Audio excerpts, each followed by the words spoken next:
really the only thing to do with that is for there to be the implementation and the. I think that's something probably that needs to happen internally within the town. Yeah, we talked about it. Okay, But I have two different versions. So the ones that are required are 1 through and you're looking. 7. Yes, Because my first 2 pages are gray. that is correct. I just want to know. So 1 through 7 is what's required. Yeah. Okay. The pages I have start with 4. Right. Yeah, you're missing the first 2 pages. That's Oh, that's the way they were okay. sent out. So there are others. Yeah. I don't know. Okay. Page 16 and 17. Okay. Yeah, they were just, the way you sent them out, just not too long ago, Anthony started with page 18. My apologies. So, So, so I had made, let me look at my notes. I had made some notes on some of these.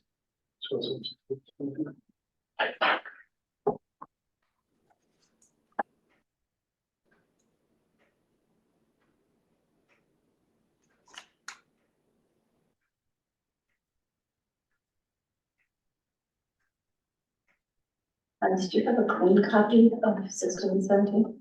I've got gray ones, but I can. Because I was thinking I could make some copies, but mine are all. I'm gonna just try to make a copy of the whole.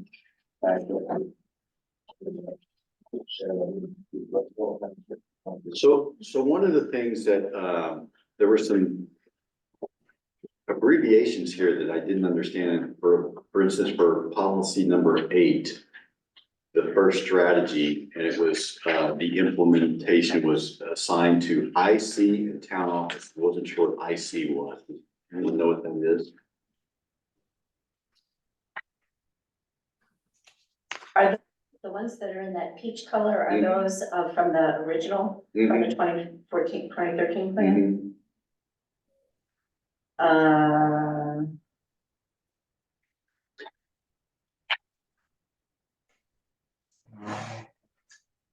Do we have that? There probably would be a code in that plan Yeah. to say that. And in strategy 8.2, there was a mention of amendments to land use standards. And I think that was one of the things that the 2014 plan called for, was a land use plan. I think that's one of the few things that the planning board didn't actually get to. And so we may want to keep in mind, particularly when we think of the future land use chapter, if that's something that that we would still like the planning board to approve as sort of a land use plan that includes some design standards.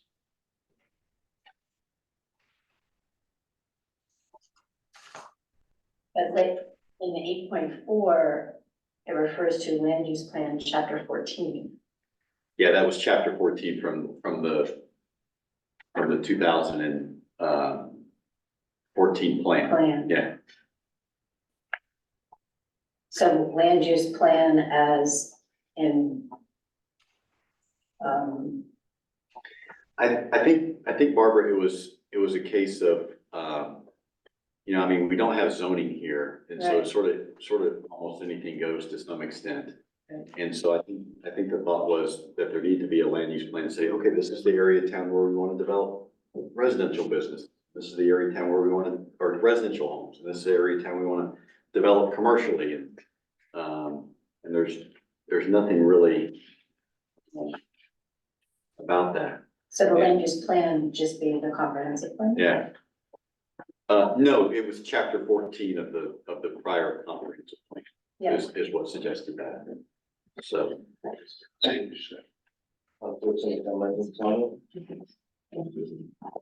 And to be fair, I think some of these things have already been accomplished, and we could probably just knock them off the list.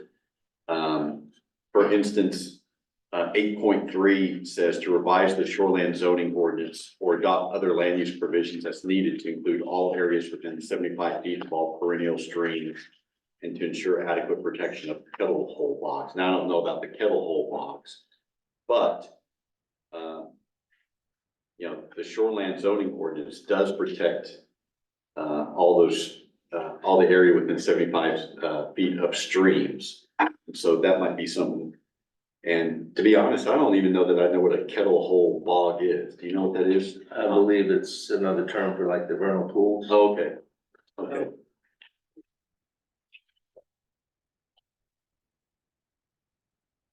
That's my thought.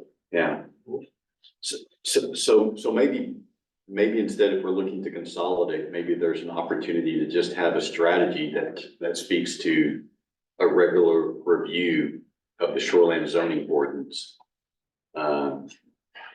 First of all, to ensure it's at least meeting the state standards, which change from time to time. But then, if we want to go above and beyond what the state requires to some extent. I mean, we are currently doing that right now, Oh, yeah. Yeah, With your committee? yes. Talk about that, Pat. Well, Lenny's on it, Hans is a regular participant. What we're doing is that the select board asked the Lakes and Natural Resources Committee to do a review that called for in here. And it was also, we're just looking at the way the water quality is diminishing in many of the lakes. Development is growing. Mhm. So it was really a couple of reasons we needed to really look at it. So we're doing that now. We've got members of the Lakes Committee on it. We've got members of the public on it. Hans participates and Seven Lakes Alliance.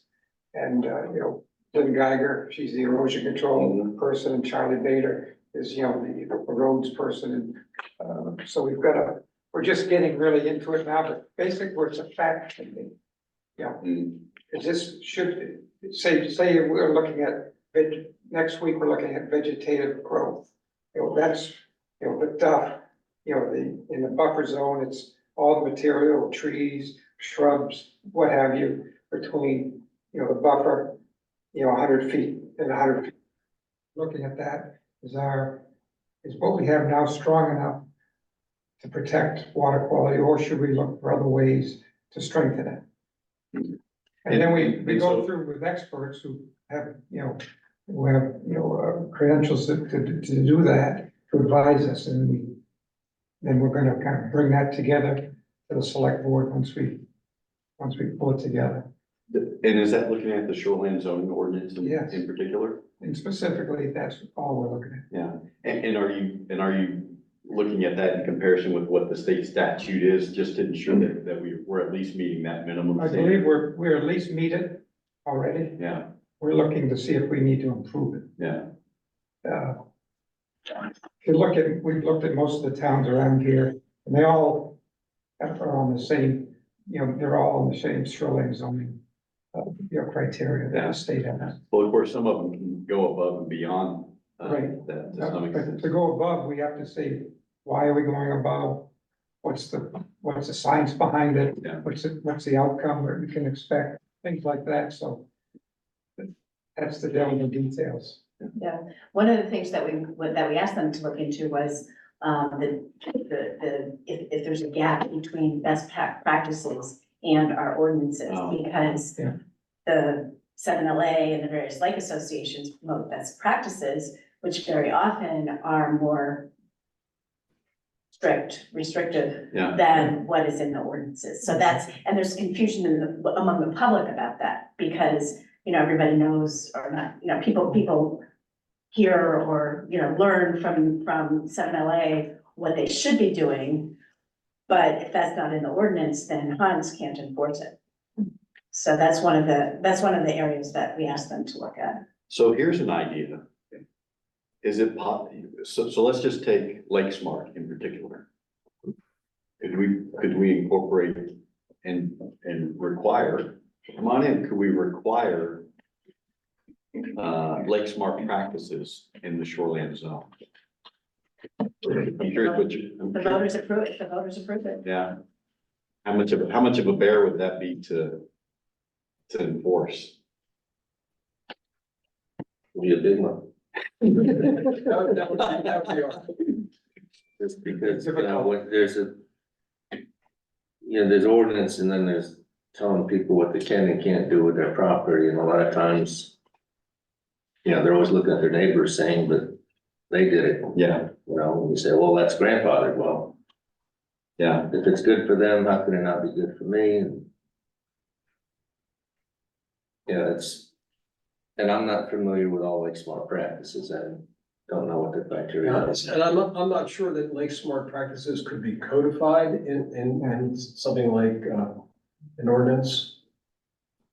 But the more recommendations, Yeah. different ways you can do it. Right. It's not one size fits all. Yeah, I don't know enough about Lake Smart to say that definitively, but my sense of the way it's done is it's more impressionistic in terms of just the flows of water through the site.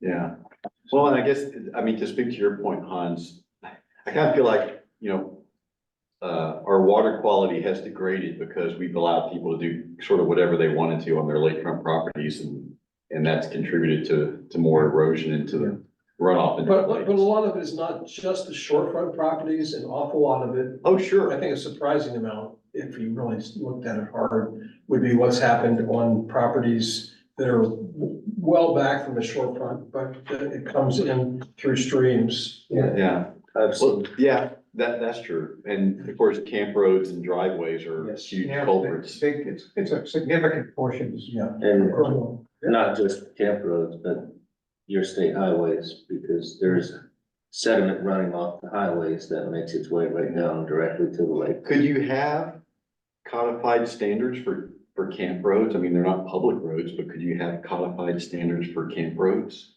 and for gravel driveways?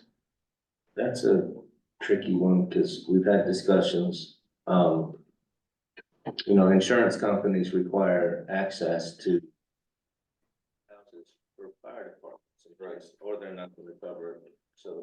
So now your camp roads, which are designed for seasonal use, are being plowed and you essentially used, prepared to be used for seasons.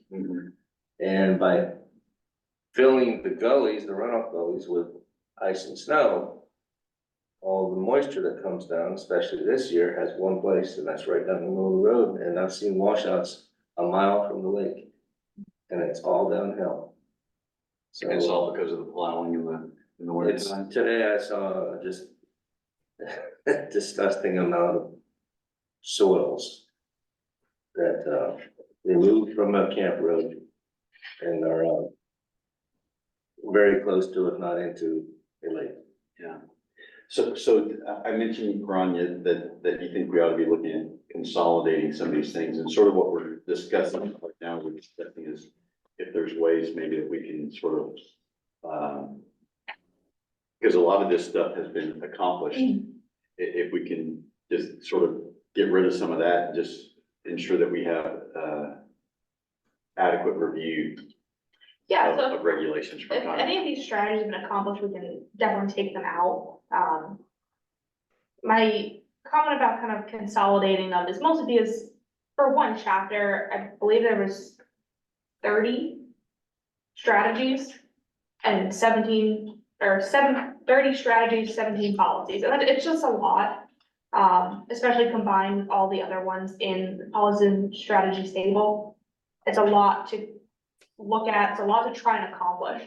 And instead of having a lot of really specific goals, I think we should look at, see if we have some more overarching ones that will kind of guide next steps. Yeah. And so when you walked in, Pat was talking about an effort right now to ensure that, Belgrade shoreline zoning ordinance at least matches the statute. And if there are opportunities with justification for going above and beyond the state standards, so. Correct. So I think to some extent, that could be a strategy. Just ensuring a regular review. I think some of ours already does, doesn't it? Does some of our shoreline zone go, is more stringent than the state? Oh, yeah. So we already are doing that. Yeah. We've compared us to the other towns in our area. And we're, probably the most stringent. Yeah. Well, that doesn't surprise me, given who we have serving on our planning board. We're comparing with Yeah. DEP.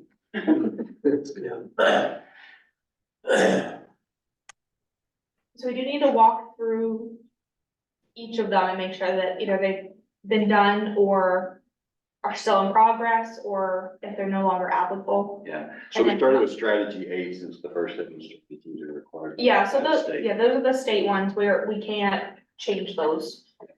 But do you need to have, implementing and timeframe for those first 7?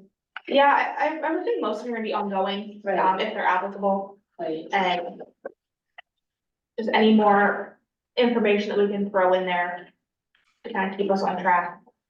So 8.1 is promote landowner awareness and action by developing or obtaining and distributing information about the need to protect essential significant other wildlife habitats, wetlands, and unusual natural features. And Hans, isn't there some information or resources that are given to people who get permits from the planning board about adhering to DEP best BMPs and? Yeah, there are 2 standard conditions of approval, and that have to do with, runoff and erosion control. Yeah, So we basically implemented as part of the application process, the two standards already. and I think for the landowner awareness piece of that, I mean, if you're not seeking a permit, it seems to me that's a mission best left to Seven Lakes Alliance and our lake associations. but number 8 has to do with maintain extensive and diverse wildlife resources. Mm-hmm. Yeah, but even so, I still think,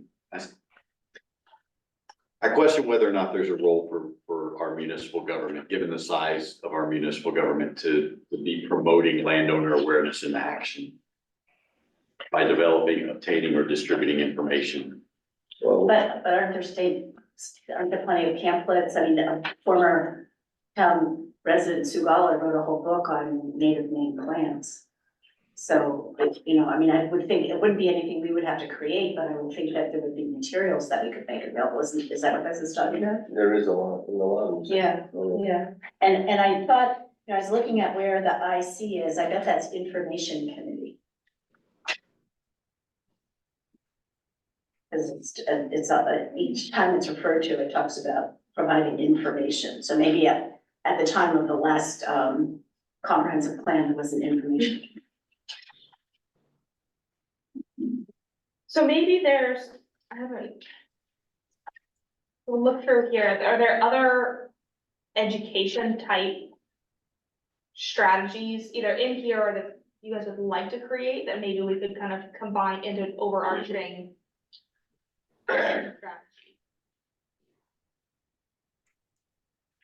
That's through the Seven Lakes Alliance, the lake management groups, the town, the Conservation Commission.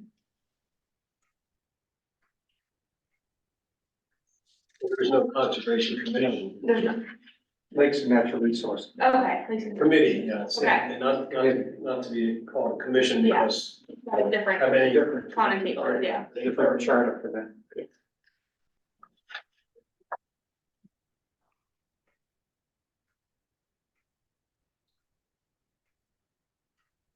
In section 12.3, that's relates to educating as well.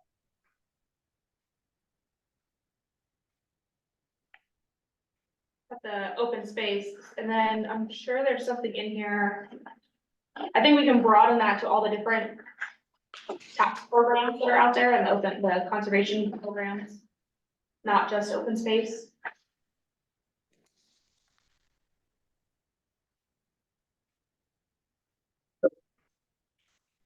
one thing there's one thing on education, but it's very specific.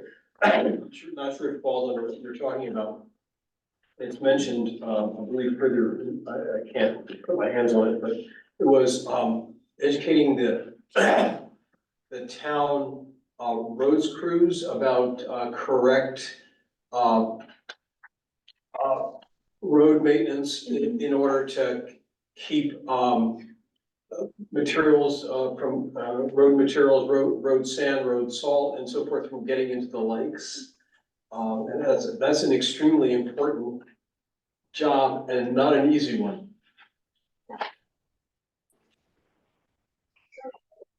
So maybe a policy that we can kind of put a few under is, can you continue to educate town staff and residents on best management practices and conservation and preservation opportunities? Something like that? I'm good with that. Here, it's 15.3 is the train, continue to train down the. And then we have the 15.8 is more information promoting voter awareness on sensitive wildlife population. A lot of education.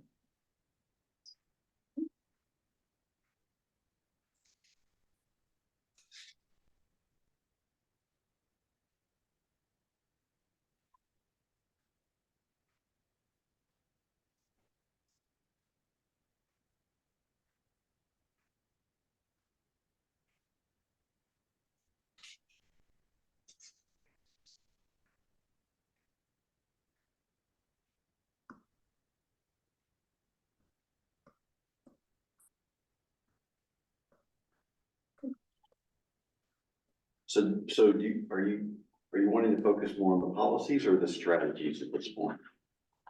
So Okay, we need to update everything that was, I don't know why some of these are blue now. I touched my screen and it changed colors, so I'm not. Sorry, so everything after 7. Yeah, is- 8 down Yeah, is. right. So 8.2 regarding the strength and regulatory protection by adding deer yards, I think that was done in the subdivision ordinance. I think that's been accomplished. I think they're mapped Yes. on the town too, deer. Yeah, They're on the new, Yeah. the Axis Yeah. GIS and, select wildlife, That's been a big help, to, really, and it's in the solar ordinance in the commercial development. oh, you're right, yeah, yeah. So I think, Is it in minimum lot coverage? No? You can't stop people from building houses. Open space and acquisition of private donations. so is that one we could get rid of, 8.2? Yeah, we know. Is there also? And the same thing with 8.3, our shoreline zoning ordinance does protect streams.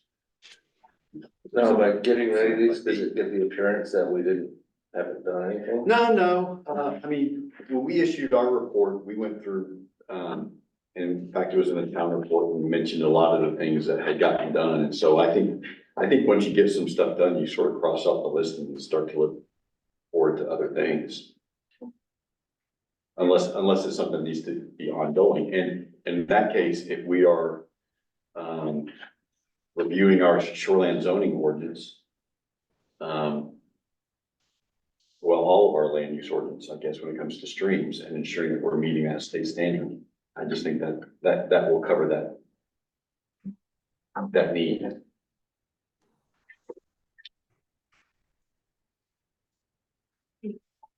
8.4 is establish a critical resource conservation district encompassing all areas of town of known critical resource assets. That has been done.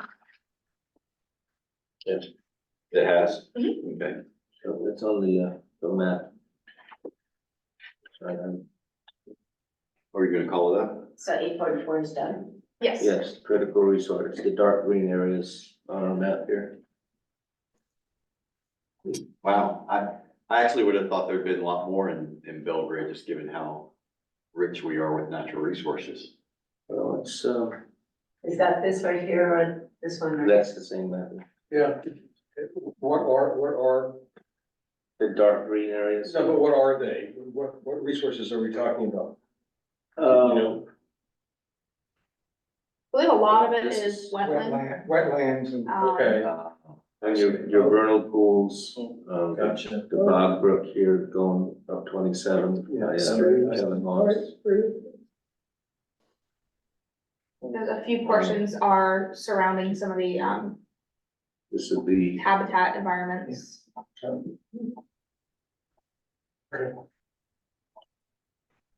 Foster Point is also, that shows here that it is a critical area, but it's also a, resource protected area because of the slope, so it's very, very closely watched right now. Okay. Thank you.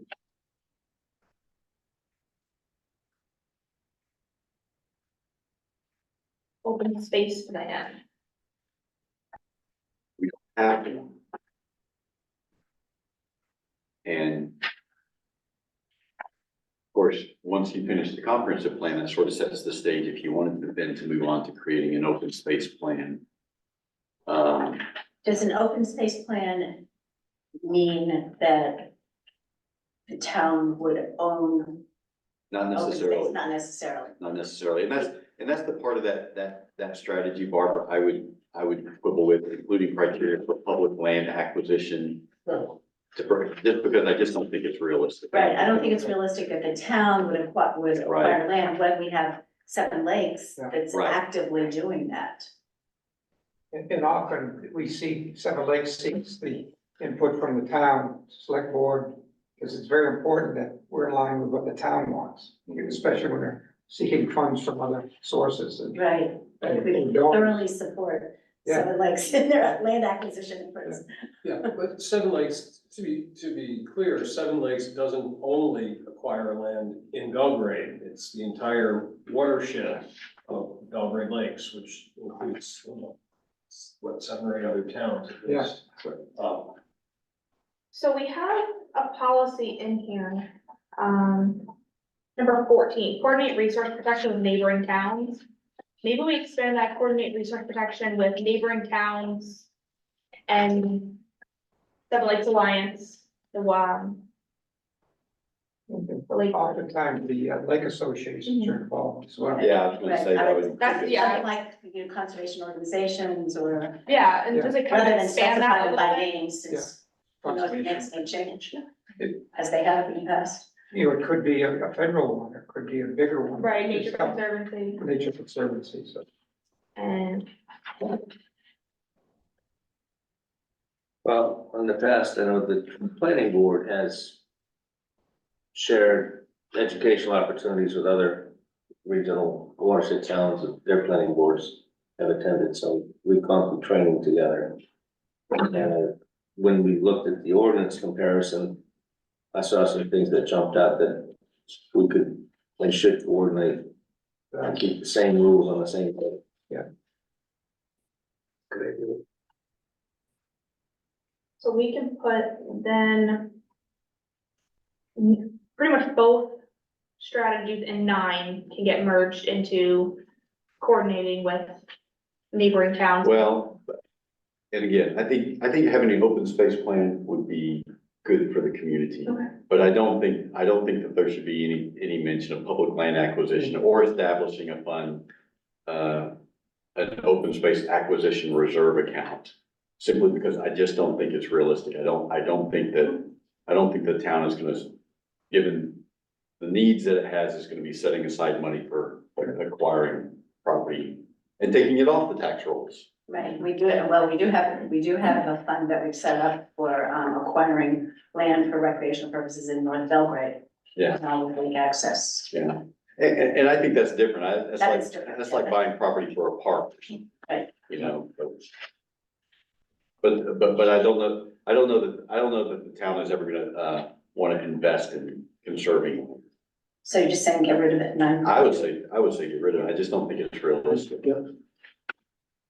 And keep 9.1, prepare an open space plan. Yeah, but I would sort of stop there and maybe have something there that indicates why that would be good and important. As far as open space plans go. And who would do that, you know? Your committee would. Yeah, just on the 12.3 where it says educate landowners about the availability of the open space tax law. I mean, I don't know if that has anything to do with the open spaces. Yeah, I'm not familiar with that. So Yeah. open space tax law is a way to get a decrease in private landowners. So Property so is that the same thing as like tree growth then? And That is a discount. It's similar in that way. Yeah, But so it encourages the landowner not to develop that property. There's actually different levels of open space. There's one where you just leave it open. There's another where it leads up to allowing people to hike on it and stuff. But, you know, it depends on what level you want. But the incentive is once you, get into that that program and your taxes are lower, it's a penalty if you ever change it and try to develop it or sell it. Very for a heavy different- penalty. A very heavy penalty. So it encourages the property not to be developed. versus the farmland is a discount. So what is I think it's like $25,000 off the total value of your property.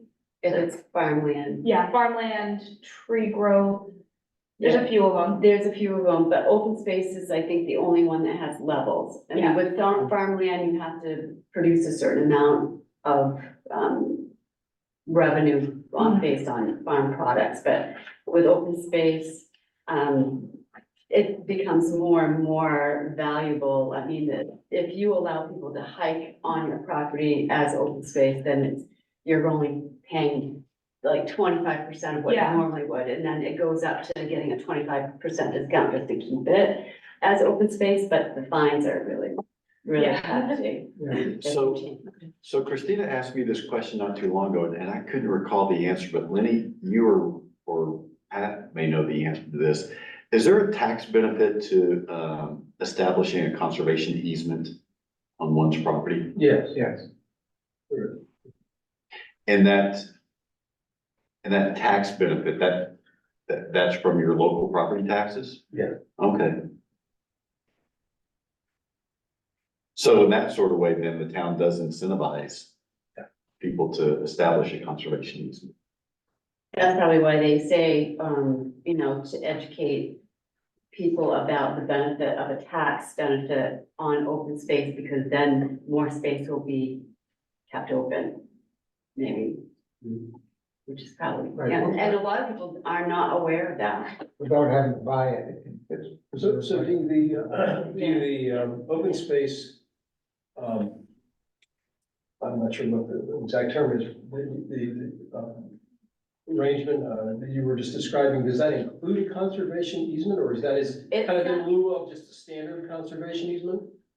I know that, there is the correct term for what I'm mentioning is open space. I don't know the conservation, easement. Okay, I I believe suspect, the conservation easement has to go with a It sounds- conservation group versus the open space is through the state.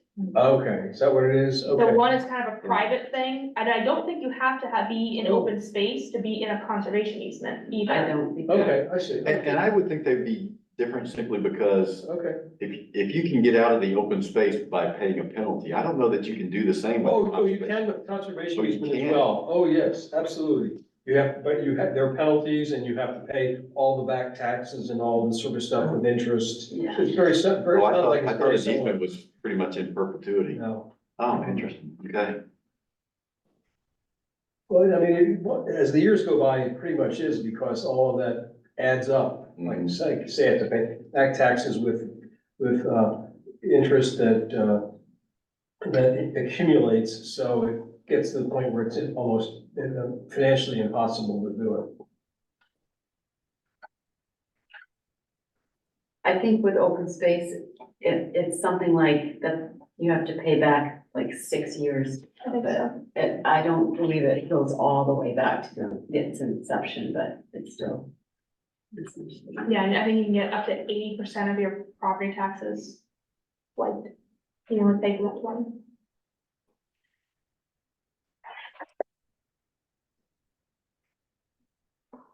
But 10 is protect the integrity and natural functions of valuable wetlands.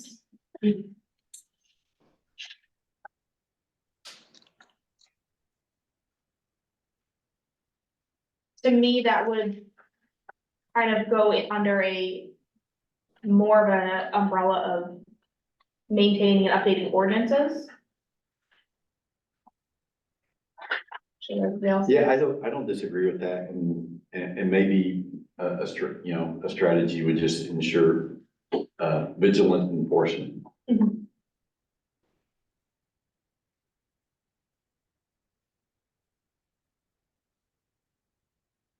I mean, I feel comfortable saying we have that for the first time in ever in Belgrade now with Hans. So, Yeah. so that's something we can feel good about.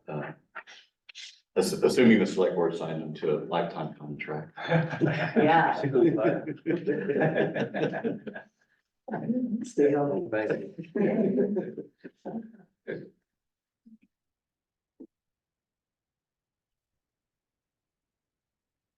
So 10.1 and 2 would just stand as is.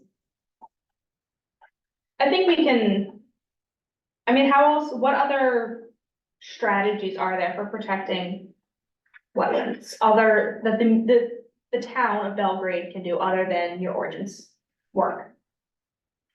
More education, but we've kind of already covered that. Yeah, I mean, honestly, I think it's a matter of, ensuring your ordinances are there and your enforcement is there, because as long as you've got protections for wetlands in your land use ordinances, I don't know that you can do much more than that.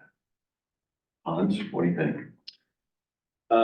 Again, I'm defer to the, advent of this GIS, the access system, that we can see the wetlands where they are depicted. Before I even, now, I mean, I use this thing every day now. It's become a staple to my existence because I can review a lot while I have somebody on the phone that's asking me a question. You know, can I do this? Can I do that? So, And I can look immediately and see how much. How up to date is the GIS information you have? It's, the wetlands is done by the Inland Fisheries and Waters, and, I wrote down the acronym yesterday, but it looks pretty up to date. There are pockets of wetland growth, which would be emerging wetlands that I found in town that are not on this map, but they're very limited. And almost to the point where, is it truly an emerging wetland? It is wetland growth, but it's runoff water that pools up and then dries out. So does it have life that would qualify as vernal pool? I kind of doubt it. So it's iffy that people, when they see it and I point to it and say that's wetland vegetation, they kind of honor the request to protect it. that's how you would sort of distinguish it as opposed to just a temporarily flooded area. It's just the sort of vegetation around everything. Exactly, but look in your roadside ditches. You know, you've got a lot of cattails down there. What happens is DOT comes along and scoops them out Yeah. and drops them on the side. I mean, to me, the telltale sign is always if you have, those dead trees growing in the, or not growing any longer, obviously, Or it's emerging. in a bog, yeah. So Hans just mentioned something I wonder as part of the vigilant enforcement is, for the day when he isn't serving as CEO is to ensure that the CEO is using that sort of GIS technology in the protection of wetlands. Maybe that's a potential strategy. That Might be a little too specific. well, maybe that can be incorporated, a vigilance enforcement that includes the use of high-tech mapping tools or some such.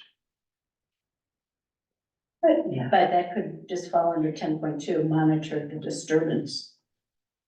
Could you tell that from, would that be a way to monitor the disturbance if if you can see on the map how it was and? Well, that's like Google Earth Pro. It's a free download. It's different from Google Earth and Google Maps, and Google's got so many levels of things.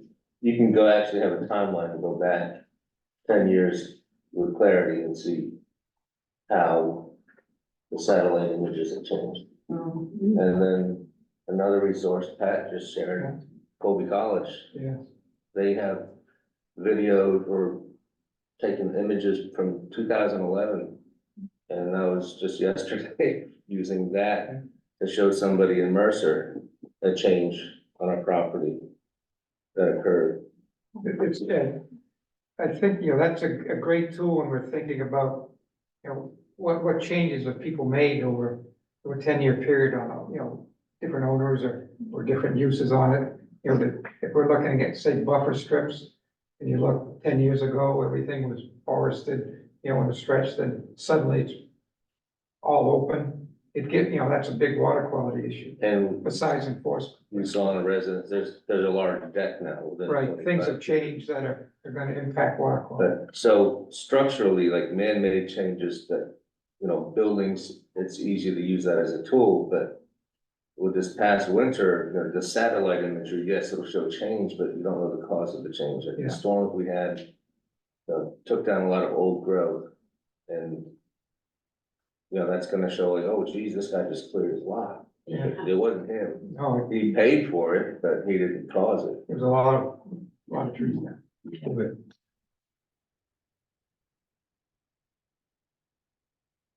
So the technology it's great, but it could be misleading at the same time. You have to go look at it. Would we wanna move?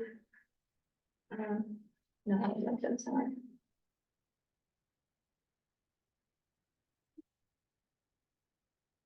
So what is everybody's thoughts on 10? Do we wanna reword it? Do we wanna keep it, move it? I think protecting wetlands is worthy, but I think, maybe it's only one or two strategies, and that is, ordinance review and vigilant enforcement. Both of which would be ongoing. Do you think that there might be something where if someone lost a lot of trees from a storm, that they should report it? Because then you would know, like, I lost 20 trees, huge pine trees back in 2017. I had a microburst. And then I just lost 20 more in the storm in December. And they're still down, so you wanna check them out before I, get rid of them. But it's like, I just got those cleaned up but it's really, I'm worried personally about all the rest of these mature pines because they're losing, their stability because other ones are going around them. Yeah, 'cause they connect their roots. Oh, they connect, yeah, so they are used to leaning on each other, and once some go, they're not good.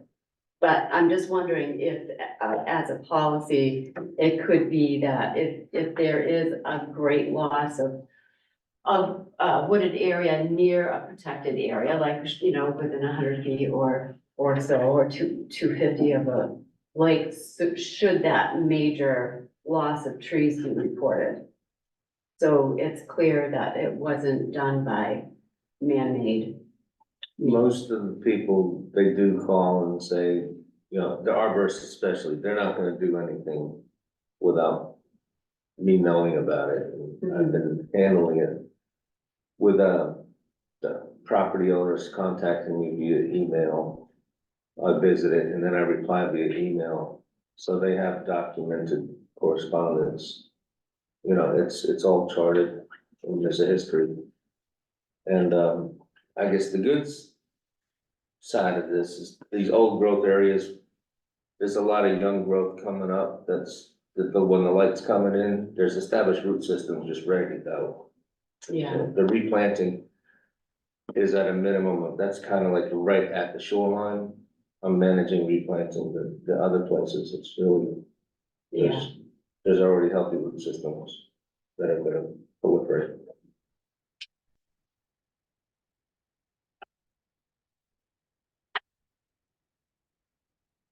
So I like the way it reads. Okay, so do we wanna keep 10 then, and just keep 10.2? Or do we wanna change that, reword the policy? Keep it,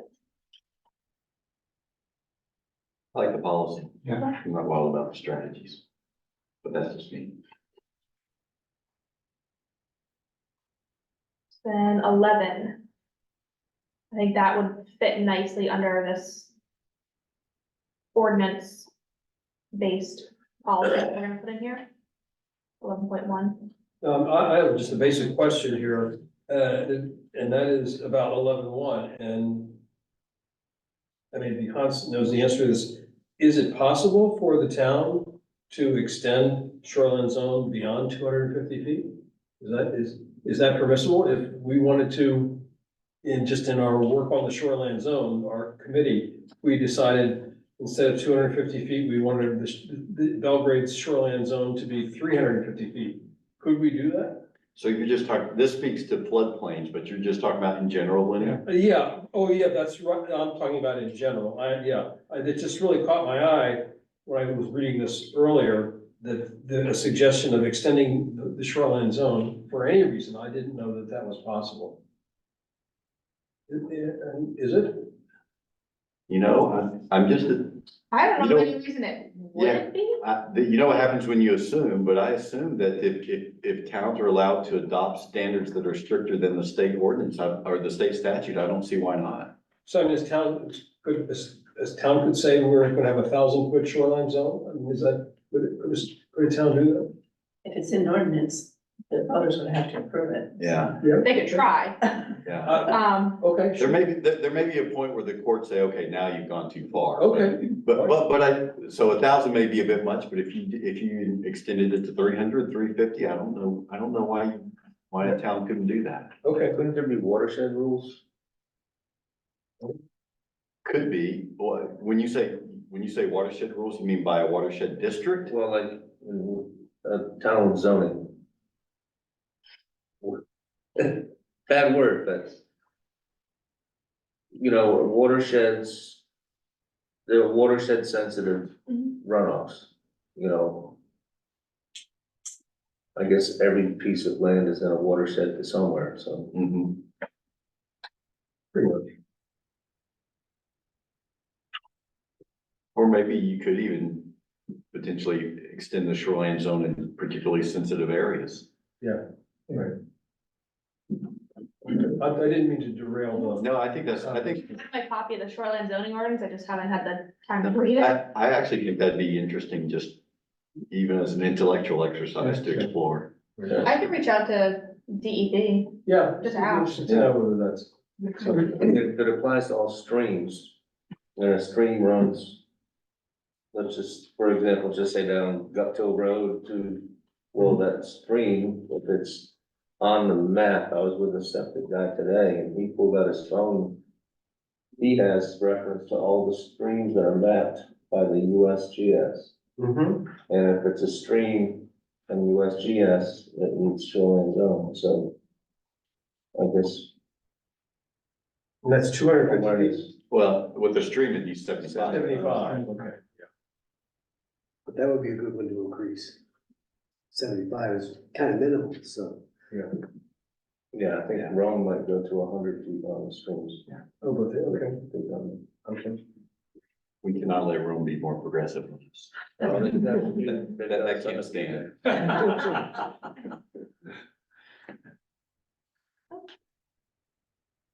So if you find out from the DEP that a shoreline zone can be extended, I think that's something that, maybe the town, that ought to be in the plan as a consideration, is just to consider the possibility of extending it.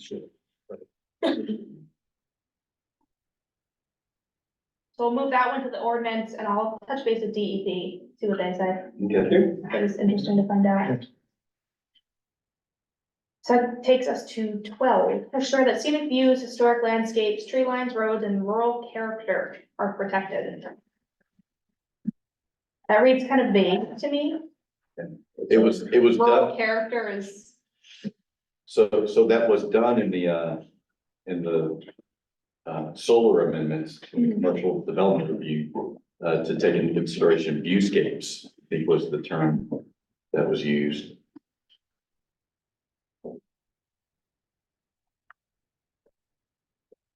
so 12.1, A through E, do we know what, if any of these have been done, amend land use ordinances to adjust setbacks for new structures in rural areas? So there's no, well, no, that's not true. There is a regulation to the size of a sign, letter D there. That's in the commercial. Yeah. ordinance, yeah, it's 32 square feet for signage. But not the lighting, the number, the color. Yes, lighting is regulated. Oh, Do we know A? I don't know if there's any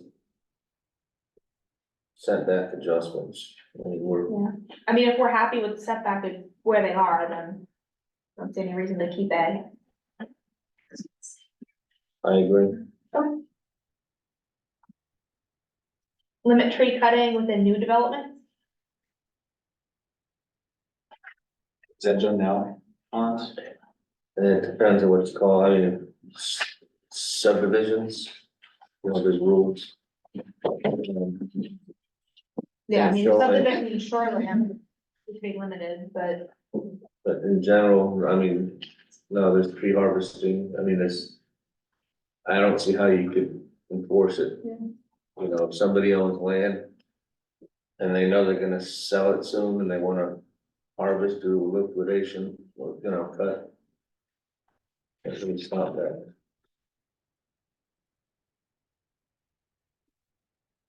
Part of the cat and mouse game, getting people to, come to the planning board before they start doing site prep, you know?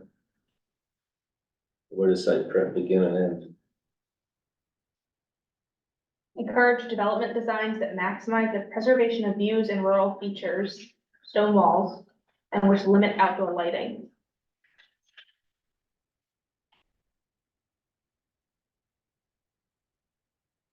But how do you encourage the development designs? You would have to have architectural standards or something. Yeah, you'd have to similar. regulate it. Yeah, I know I lived in Scarborough for a period and this was a big thing in that town.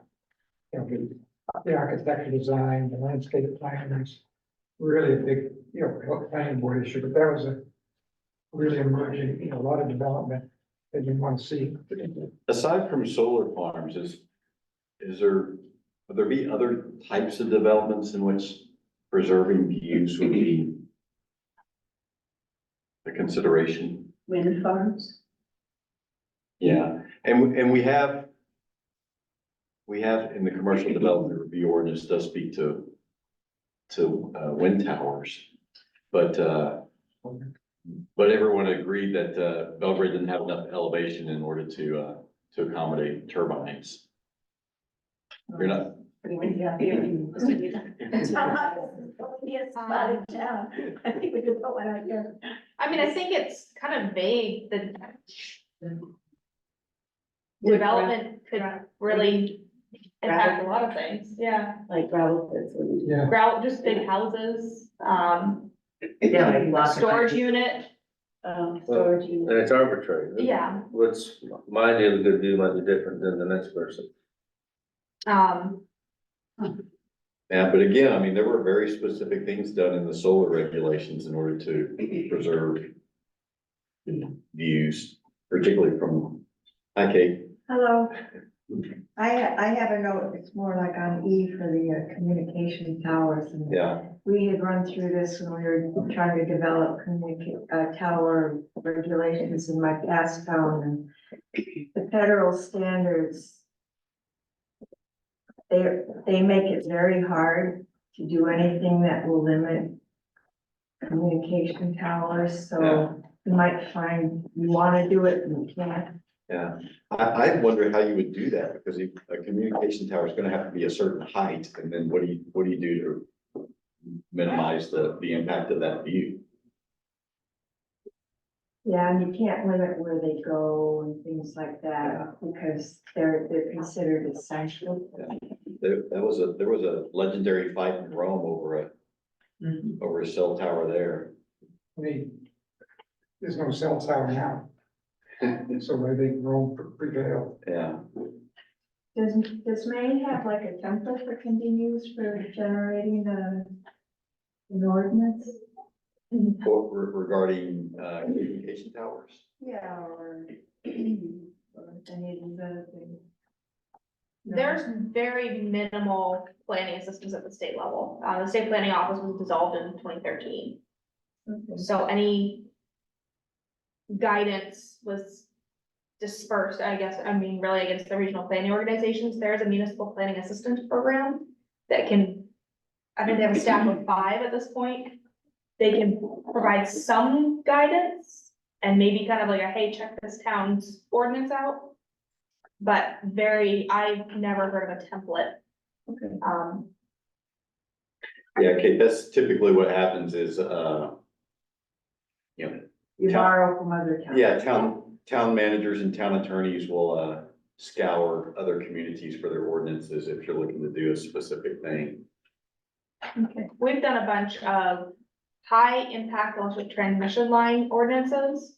And so those have been something we put a lot of work in the forefront to get a good template. And now that a community comes, hey, we want this type of ordinance, if there's a transmission line in the works, we can pull that together fairly quickly. But that's as much of a template as I'm aware of. Okay.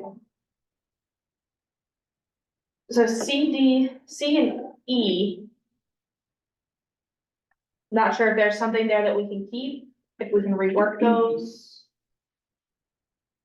Well, to me, like D is essentially calling for a sign ordinance. And, I just wonder if it belongs in this chapter. I mean, I'd be fine to say, yeah, we should consider, a sign ordinance, but I don't know that it belongs in the natural resources chapter. Yeah, But it's talking about scenic views. I know, but to me, that's more of a land use issue than it is a natural resource issue. Well, in dark skies. Right.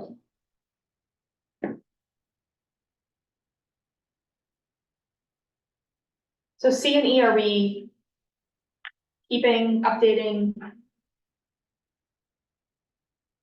Well, if we can't regulate communication towers, should we take out E? Is there any, I don't know, just based on what I- Kate said. I don't know. Just intuitively, I don't know how you would regulate the visual impact of a communication tower. It's gotta be. Don't look at I think a lot of it is kind of if your waterfront and your view includes a hillside and somebody plops a communication tower on the hillside, you're ruining French Mountain. Yeah. ruining that view, But it also might be in a whole other jurisdiction. right? Mhm.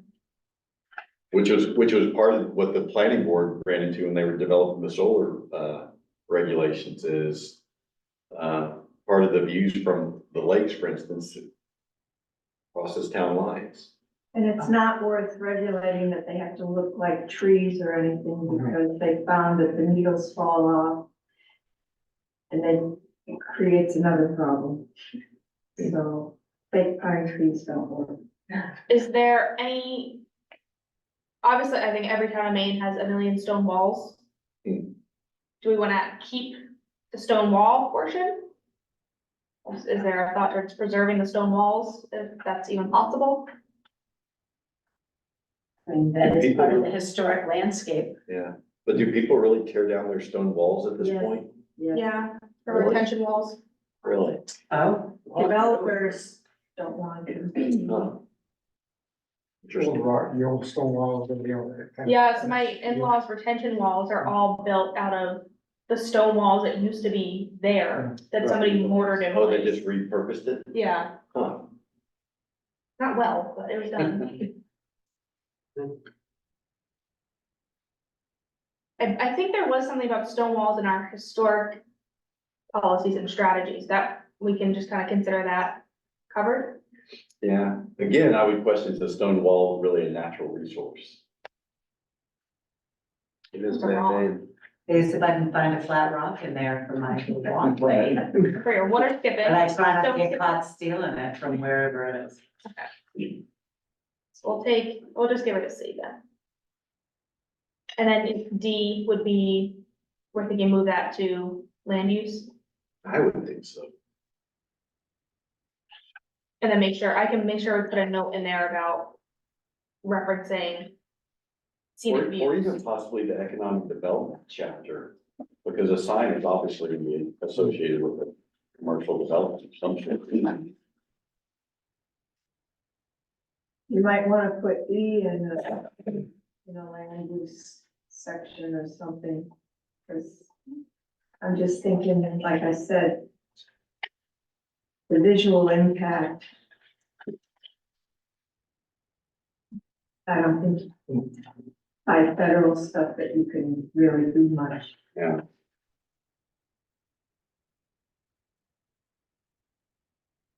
So are we taking out E?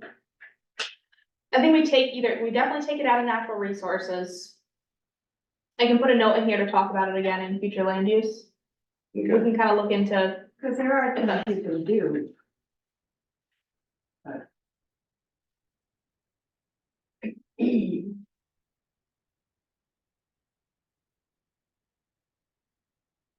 then 12.2 discourage the expanse of streetlights in rural areas. Are there a lot of streetlights in rural areas? No, Pretty expensive. There's some at intersections, Yeah, so just where safety, necessities, yeah. do you know what the consider policy? Is that in ordinance or is that a town policy where to install them for safety? I don't know. I don't think it's an ordinance. DOT would, yeah. Yeah. We've had requests from people that want them at the end of their camp road, just to Yeah. illuminate the entrance so they don't drive into their ditch.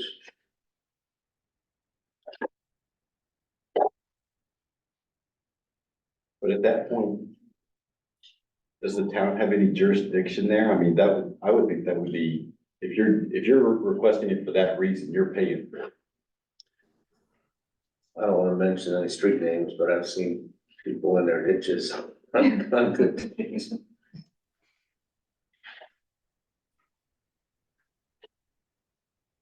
So what are our thoughts on that one?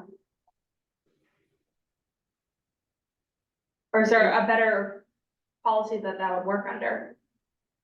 If a citizen group requests, neighborhood requests for safety reasons and light, how does the town respond to it?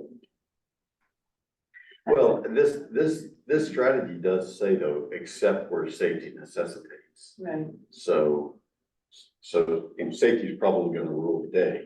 right. We did put one in on Manchester Road and Reese Mills Road. I know like Cathedral Pines asked for one. What? Cathedral Pines, they asked for one there. But, the town pays the utility bill to illuminate the light.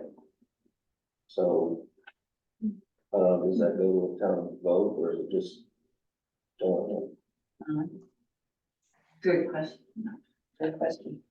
Would this affect zoning ordinances, like if a development comes in a rural area, that zoning ordinance shouldn't require streetlights every X feet or things like that? Usually it's just at the intersections, with the DOT, right? But again, why is this in natural resources? So it Well, I needs to think go it speaks to somewhere. what Dan was saying, just about, protecting dark skies. Right, maintaining the rural, Yeah. maintaining the rural character. And Well, and natural resources right now, you wanna limit the use of lights because it'll attract your brown tail moths and you can see the brown tail moth corridor follows the highways. Right. This Right on the road. cemetery, this triangle here with a lot of lighting. Yeah. It's inundated with it. Excuse me, Beth. We gotta go, because we want to go to the building committee.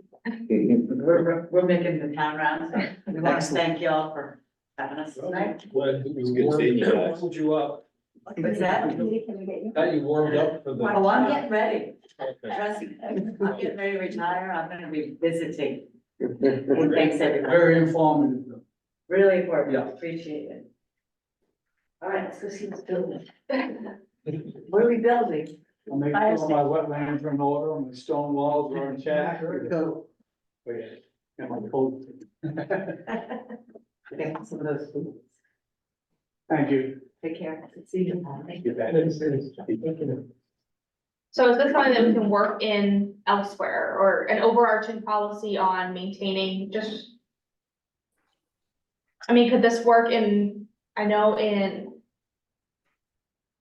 historic, we had something about maintaining. I just don't know if there's a lot of people clamoring for streetlights. Okay. in Belgrade. But if it's important for, if it's important for dark sky, if having a dark sky is something that we want to encourage, we could leave it in. As long as there's an explanation. Is it referenced in the chapter at all, interest in dark skies? So these policies and strategies don't necessarily relate to They should, the chapter. there's Yeah. not much in the chapter about any kind of like stargazing, Yeah, like, well, maybe to Barbara's point, discourage the expansion of streetlights to protect dark skies. That's clear. Yeah. Do the ordinances have, requirements on what the streetlights are, like that they're covered and only shine down? Maybe that needs to be something added here to look at the zoning ordinances with respect to, streetlight, design or something. They, address the commercial sign lighting must be shined down or up and shielded so that it's not to distract drivers. Traffic going by, but it doesn't, street lighting is a DOT thing, it's not a town ordinance. I know we switched to LEDs recently, right, to save energy. And the traffic lights, the street lights that are in the village are downward facing. But I'm just saying that's not a requirement now, that they're shielded on the top. Maybe that's something that the town with home rule be able to put in their own ordinances. Yeah, well, the DOT is gonna install one, it's definitely gonna be downward facing, Directly yeah. to the ground.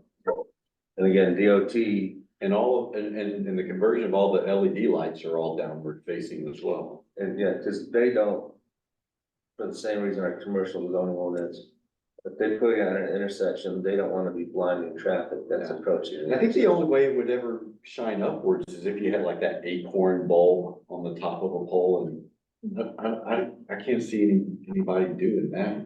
They don't do that, just, there's some on farmhouses and private lands. Yeah, There's one you can see from the hill at first, Belgrade, and I think it's in Mercer. is it a street light or is it just a decorative light on It's someone's property? It's on somebody's barn out in Mercer, I think, at the hilltop, you can see it on Belgrade. And leave it on all night. Yeah.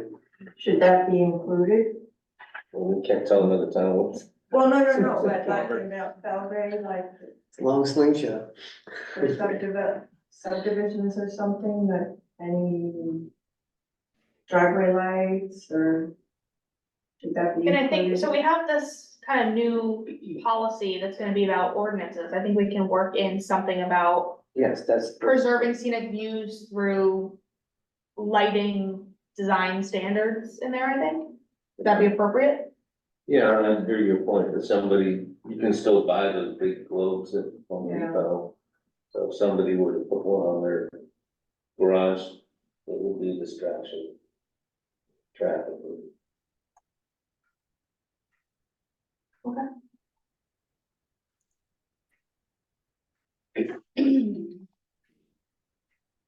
So that takes us to 13. Is that 12? Yep. 13. So this is an interesting one, because in our chapter, we are talking, and I think we've all, after going over, we agreed about the geographic features being special, and something special to Belgrade, is that exclusively to Belgrade almost. And so now we're saying exploit it. I mean, obviously it is a big economic driver. There's quite a few gravel pits in town. Yeah, it seems like in one of our other chapters, we addressed gravel pits, maybe it was in the economic development one, because, for instance, the strategy 13.2, encourage redevelopment of pits for other uses. I mean, that's something Hans spoke to specifically during one of our prior conversations. And so, I think that would fit again under this ordinance one about after a pit is played out. After any land use is no longer functioning as what it was originally being used for. coming up with ways to redevelop it, whether that's something that's been forested and logged, whether that's a gravel pit, a field, anything like that. Stone walls. Stone walls. Yeah.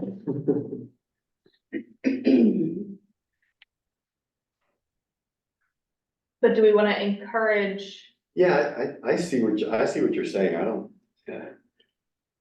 I mean, I guess gravel is a natural resource, but I don't consider gravel pits to be congruent with protecting natural resources. Because they're consumed. They're no longer what they were. yeah, you're pulling away from the geologic feature to. Yeah. And they're very industrial in nature as well, and as well, so. Yes. But there are plenty of people in town who make money, make a living. Yes. Oh, I understand that.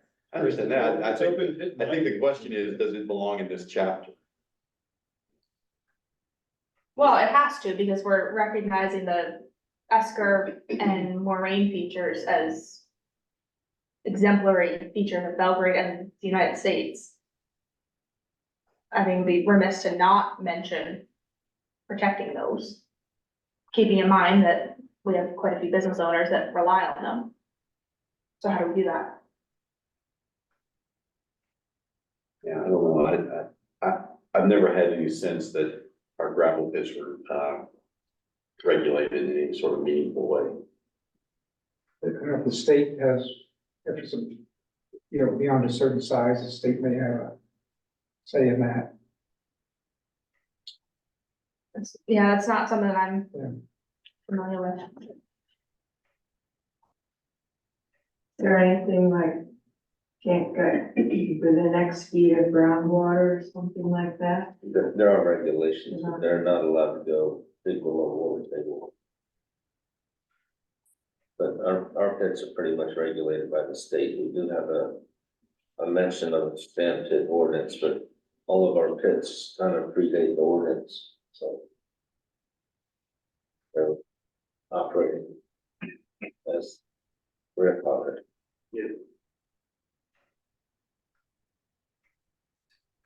Didn't Tom Dowd talk about that at an earlier meeting? Didn't we talk about gravel pits? Yeah. At an earlier meeting? We did, Yeah.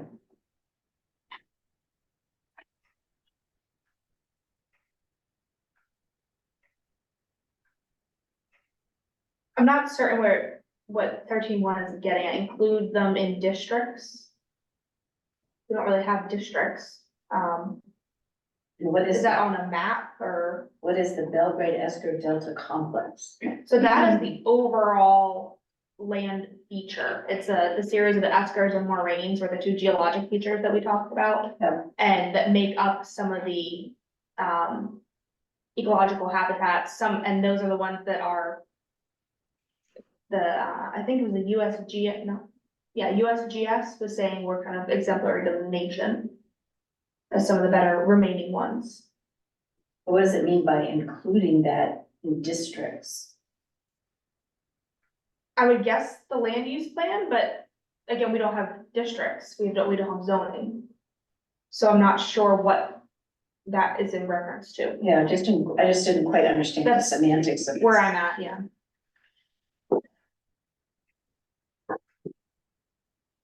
So I think that needs to get reworded, we just need to decide how.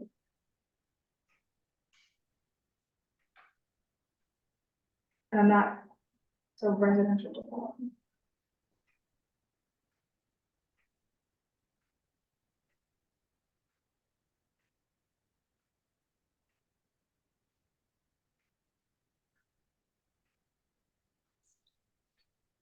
So Brian, are you saying that we should leave, because this is described as a natural resource, that we should leave this here, I think it needs to be left here, I do think we need to rework 13.1, the strategies? because it just is Yeah, I unclear. guess the whole point is to prevent adverse impacts, right? Yes,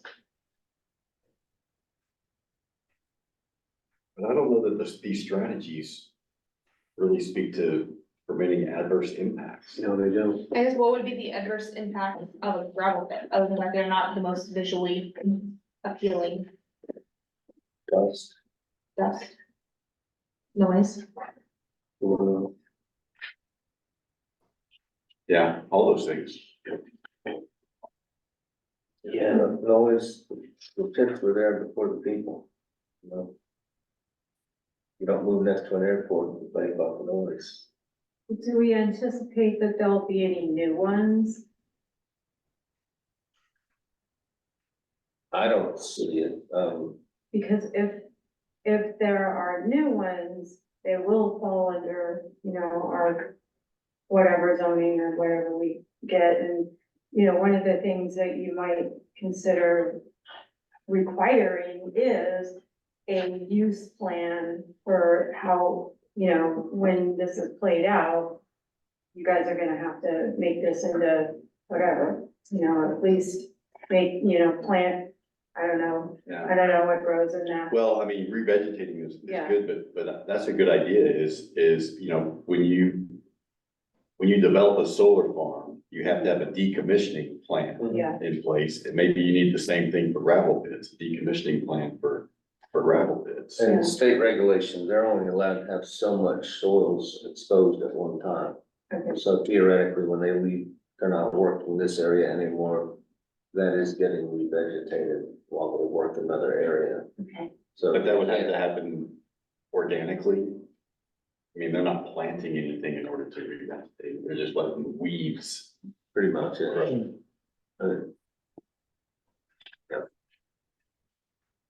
I like that idea, I like the idea of, and I'm not sure if it belongs in this chapter, but I like the idea of requiring pits to have a decommissioning plan. Yes. Well, that could go to, I guess, a commercial development Mhm. where Yep. gravel pits are addressed. Yeah, So what, do we want to change 13(1) to have that, or just a new strategy altogether?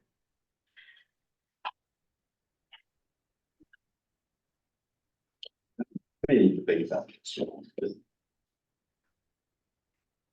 Yeah, putting decommissioning plan in there would be good.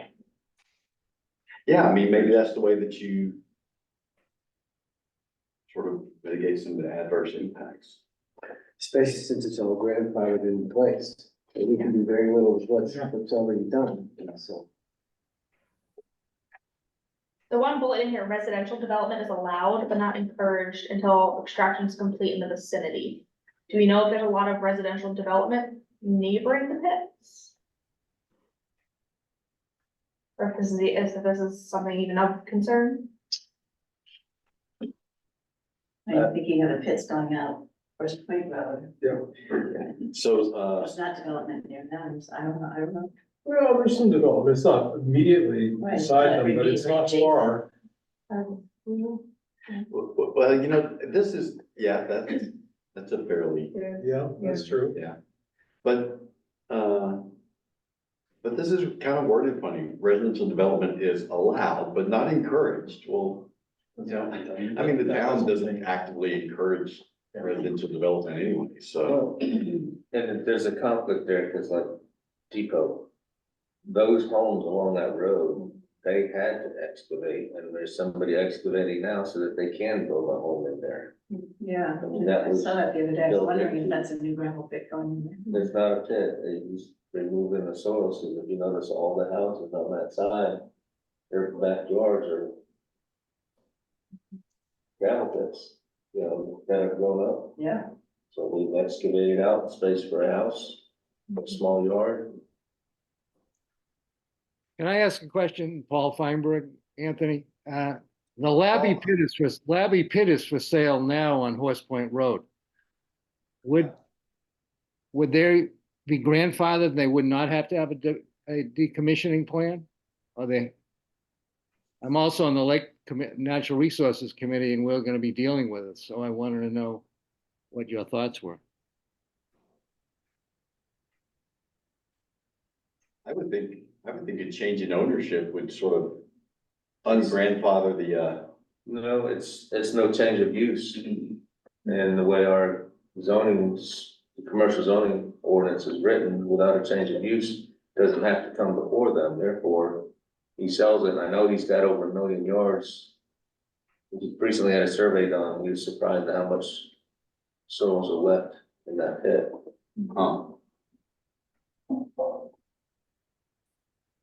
I don't know, Paul, that may, you're the attorney, that may be a question for the town's attorney. Okay. Thank you. As to what you might be able to do once a property changes hand, is it dirty pool to change the rules on a new owner? No, because that was a pet owned by Pike originally, and Rick Labby bought it from Pike. So that's one of the older pits, I think, in the region. And, I think it's all just grandfathered, carried through. Mm. So it's still able to be mined as gravel, it's Yeah, not, I mean, if the Village Inn sold, would it still be able to be used as a name? Yeah. Of course. But the policy, the comprehensive plan would be to try and implement decommissioning plans. I mean, can that be stated? Yeah, so that's the Right. strategy that we're discussing, is adding that into the commercial development review ordinance. But like Hans is saying, pets that are grandfathered in, you can't change the rules on them. But can you add decommissioning requirement to a pit that is grandfathered in, or is that not possible? Because when it becomes, I think we need to look whether it's grandfathered in. I mean, sometimes you can change things that's how zoning laws get changed, you know. Yeah, I think that's a question for the town's attorney, Yeah. Lenny. Yeah. Okay. Because if you can't do that, then it's probably not worth doing, because I suspect that most of the pits that are going to be developed have been developed. Could be wrong.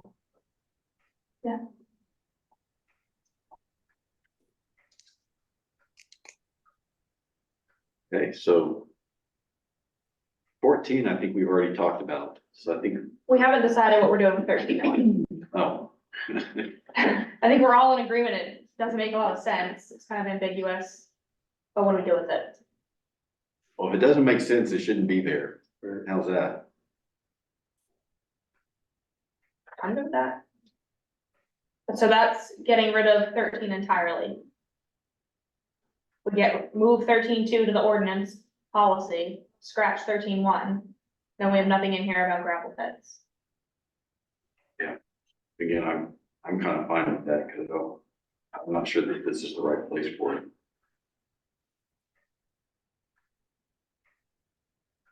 I don't think anybody comes to Belgrade to see the gravel pits. No, it's not the gravel pits, it's the geologic formation. I understand that, but yeah, what it's being used for though isn't like a scenic draw. Yeah, well, and again, I agree. I just don't think that I don't think it falls under the umbrella of natural resource. At least the way that this plan addresses natural resources. If you want anything for natural resources, it would be to identify remaining eskers and moraines and such. And then, Protect those. yeah, protect them rather than pits. Yeah, like, that would be tying in with some other stuff with your land use plan and the part where you talk about getting funds to try and preserve.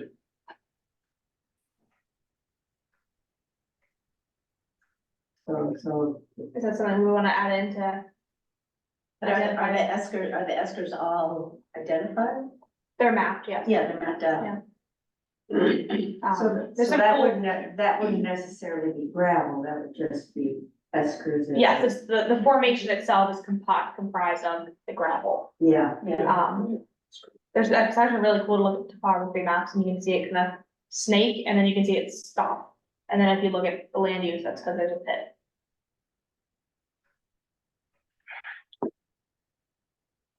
So do we want to add that in or? or is that already covered in stuff, previous stuff where you have like, we're trying preserving, natural resources? And then, like you said, Anthony, just delete this.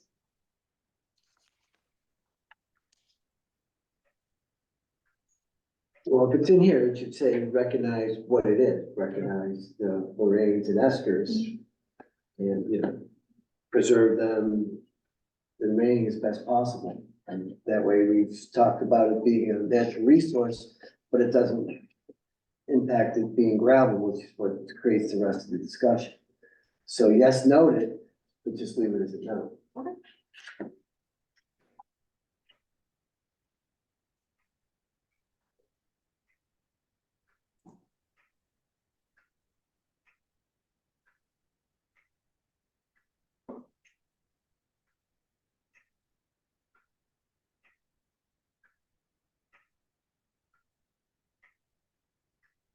Then on to 14, we added conservation groups.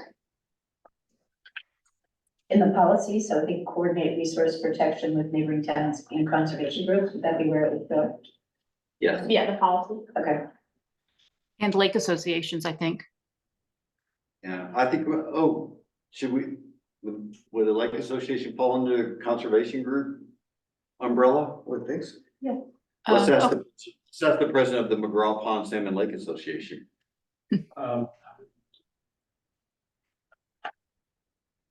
I guess, I mean, and obviously, that's one of the things that a lake association does. Yeah, I mean, it doesn't hurt to specify. okay. like associations and other conservation. Yeah. Or and conservation. That's fine. Yeah, should got. And do we like that strategy? Yes, I like it. So we're just, It's just collaboration. Unless you were We need to- independent. like we're saying, we don't have an information committee.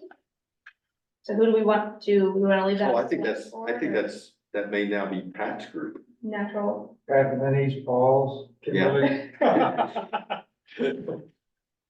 what, the natural resources? Lakes and natural resources. Links, AKA, Patchwork. LNR. Alex. And then in 20 years, nobody will know that. Right. Comes the new IC. No, I see. So 15, the Belgrade Lakes will continue to be known throughout Maine and the nation for their outstanding water quality and scenic beauty. You can scratch the outstanding water quality. We don't have outstanding water quality, that's not, What's just, just plain not true. well, and is that really a policy? Yeah, that's what I was. Yeah. Very broad goal. I would just make, you have action verbs on all of them, shouldn't it be assured or unsure that it will continue? Right. Work towards establishing the Belgrade Lakes as a, It's already established, right? work to improve the Belgrade Lakes region, water quality and scenic Or beauty. to ensure the Belgrade Lakes will continue to be known. I don't know.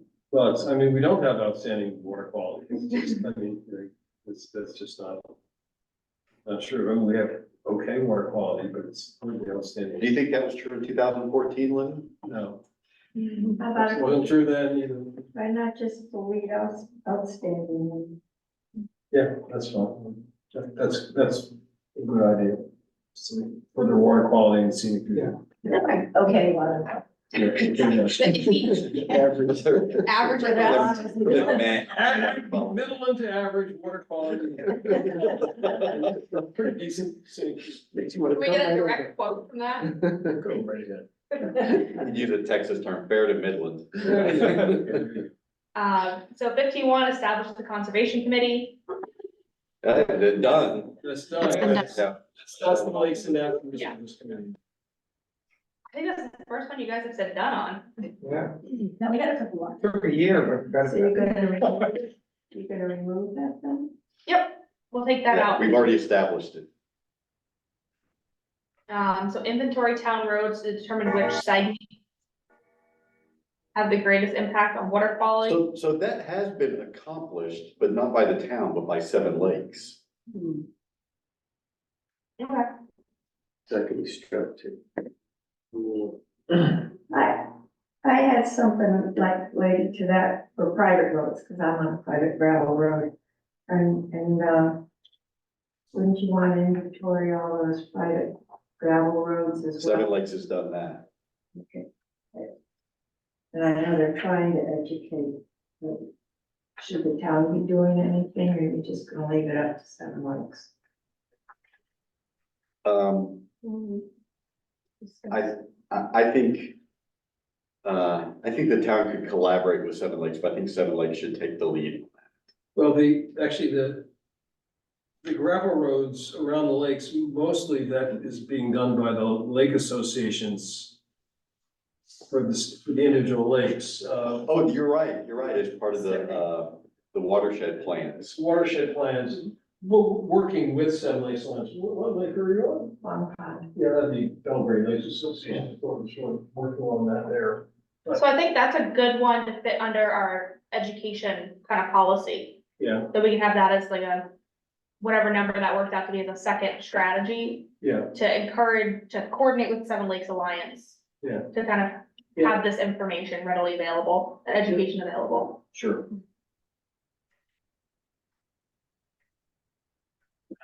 Continue commitment to clean storm drains in the Belgrade Lakes Village. Weren't the Is that just- weren't the storm drains rebuilt in conjunction with So, the road rebuild? so the DOT does a lot of the storm drains in the village, but there are some that the road commissioner does clean. Like I In the know, village? like I know, there are some places along Hewlin Road where Jason in the past has gone and cleaned out sediment. Is that kind of like standing practice at this point? Yes. Okay, So just ongoing? yeah. Mhm. Do we want to keep it ongoing in here? or- Yes, I would, Okay. yeah. I guess especially with the water system that's coming. Do we want to, is there gonna be any infrastructure associated with the water system that will have to be maintained Well, in this kind of vein? no, No. because it's all gonna be underground. And none of it would have drains or anything, so. It should be self-contained. 15.5 ensure continued strong levels of protection to control phosphorus from all sources of new development and other land use disturbances. Include implementation of the ordinances, existing phosphorus, stormwater and soil erosion control standards by utilizing the planning board's existing authority to hire technical reviews of these submissions to ensure they are complete and meet the requirements of the ordinance paid for by the developer. That's done, it's codified in the Yeah. commercial development review ordinance and in the shoreline ordinance. So it doesn't belong here. Well, I just think it's been accomplished. Right. And so if you have the ongoing review of your land use ordinances, I think this fits under that umbrella. Do we want to rephrase it to continue ensuring strong levels of protection? And then put it under the ordinance one? I think it's, I think you can be more concise Yeah, that's what I was trying to get at, is than that, so, yeah. getting it out. And what is, I'm just stunned by the wording in the next sentence, include implementation of the ordinances, existing phosphorus, stormwater. What does the word existing mean there? Should be ordinances, The existing ordinance. is it existing ordinances concerning phosphorus or? Oh, I think, They're referencing. I think ordinances is supposed to be apostrophe S. The ordinances existing phosphorus, stormwater and soil erosion control standards. Oh, thank you, Or the okay, playground. got it. Well, you continue by utilizing the planning board's existing authority, that's the commercial development review, which is, you know, very heavy into stormwater plans, phosphorus control. So I know where that came from, but implementing it on an individual basis is difficult. So we want to reword that, continue utilizing the planning board's authority to, Why not, yeah, why not just, keep the first sentence, delete the rest of it and just say, And keep the first sentence, ensure continued strong levels of protection. Yeah. Planning board doesn't regulate camp roads or, I mean, usually camp roads already in existence before somebody. Well, this says all sources of new development. So I think this probably, like you said, Hans, is captured in the commercial development review ordinance. New development, but also the subdivision. Oh, in the subdivision, Yeah. ordinance. So the implementing time frame. Oh, I think ongoing. It's almost like a carryover of the strategy, and it's just ongoing. Yep.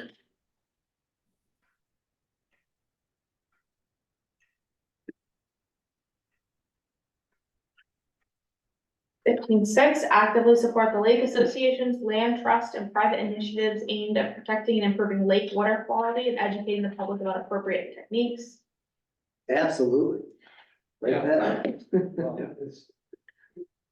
it wouldn't be land trust, because, I mean, you could say, there is, the land trust is Seven Lakes Alliance, which is a land trust, but it's also Lakes Environmental Organization, so I'm not quite sure that calling it land trust there is appropriate. Also, when you say actively support and private initiatives, are you like funding private initiatives? Is that what we're saying we would do? I think that's getting at the, land conservation efforts of private landowners, like the open space programs, would be my take on it. Okay, so, See, when I read that, I think more of, funding at town meeting. Yeah, which we do. Yeah, Yeah, okay, yeah.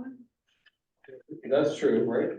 Yeah. which wouldn't necessarily be, to Christina's point, private initiatives, but it is supporting the Lake Association, Seven Lakes Alliance and their, Right. and their conservation efforts. Right, so do you okay, you wanna leave the word land trust in there, you can. Well, I thought, to me, Lenny, when I read that, and maybe I'm misreading it, but I thought that was just a veiled reference to Seven Lakes. Well, yeah, sure. Are there other, should it be plural, are there other land trusts No. that at some point the town might want to support? Yeah. Do we want to limit it to just one? Well, I think the only one that's sort of in our area is the Kennebec Land Trust, but it doesn't own any land in Belgrade. Yeah. So do we wanna take private initiatives out? Yeah, And then the last sentence there in that, under that strategy, BRCA no longer exists per se and was subsumed under Seven Lakes Alliance. And it's actually called, you can call it Seven Lakes Alliance, it's called the Youth Conservation Corps. So you could, if you wish, you could just call it the Youth Conservation Corps, or you could call it the Seven Lakes Alliance Youth Yeah. Conservation Corps. Either Do we way. want a whole strategy about that in the education? Encourage participation in the Seven Lakes Alliance Youth Conservation Corps? well, This is support. yeah, again, when I read this, I think of the articles each year on the town meeting warrant that provide funding for their efforts. So is that funded separately from the, from the funding for Seven Lakes? So it's all in one article. Yeah, everything's, About it. And Everything is going. doesn't like McGraw Pond Seven Lake, yes. don't we specify Yeah. that some of that money goes to yeah, youth conservation? So there are all the lake associations there in Belgrade plus Seven Lakes, all in one article. So But Youth Conservation Corps is not identified as an entity. it or actually, is it- no, not as an entity, but it's identified as one of the programs Right, that Seven Lakes, that Seven Lakes uses the funding for. Sure. Does that fit under this policy? Yeah. Yeah. Yes. Okay. Yeah, but just change where it says BRCA, you can just change that to Youth Conservation Board. So, since we have the ear of the select board chair, we'll say educating the public no, about. no, not chair. not Oh, chair. okay. Correction. Educating the public about, you know, the appropriate techniques. This is where I think if the article were not on the secret ballot, but was on Yeah. the floor of town meeting, Yeah. that you could have a conversation about what we can do as a community to protect water quality and so forth. So that's my pitch.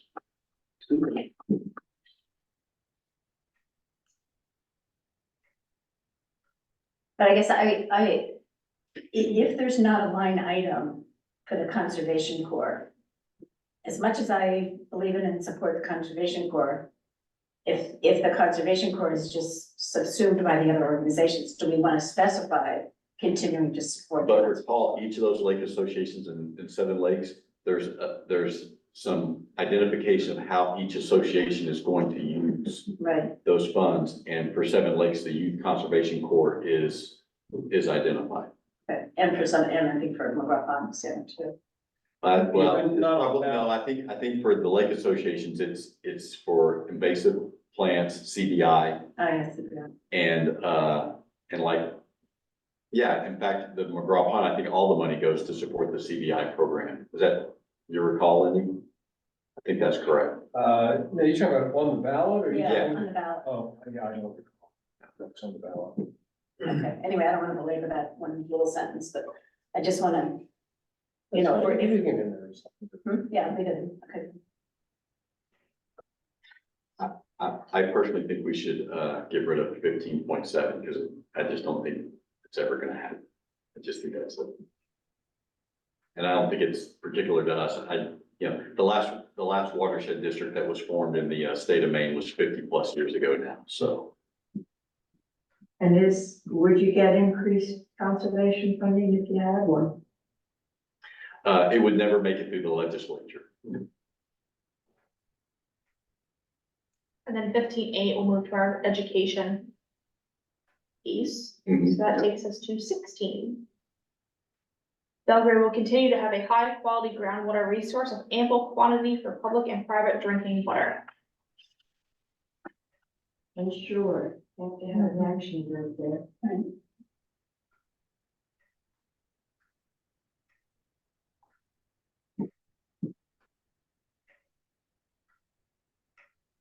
Track contamination sites and encourage citizens to share the results of problematic water quality test results with the town. Yeah, it's happened.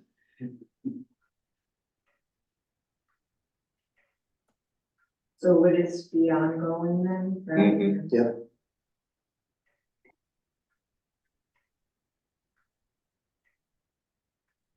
Have we established a procedure for dealing with those? I think it depends on what the problem is. I mean, obviously PFAS is one thing. Your radon, arsenic, uranium issues are another. But I'm just asking if this was from the previous. Because these are from the previous, So I think, you know, plan. it was perhaps a little prescient. This plan probably predated the contamination issue here. So, and, you know, that's exactly what happened. There was a sort of a contamination site identified and citizens started sharing their water concerns. They got tested and found out, yeah. Yeah, I mean, I'm just questioning establish if have we established a procedure, and I don't know that we have. Oh, I don't think that, no, I don't think a procedure was established. I just think, Do we want to move that into the strategy, establish a procedure to share the results? I think it's what you just said. I think probably each case may be a little different depending upon what the source is.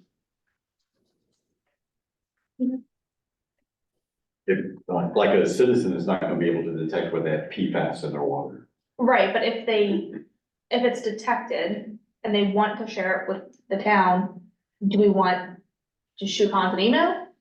Or do we want some sort of documented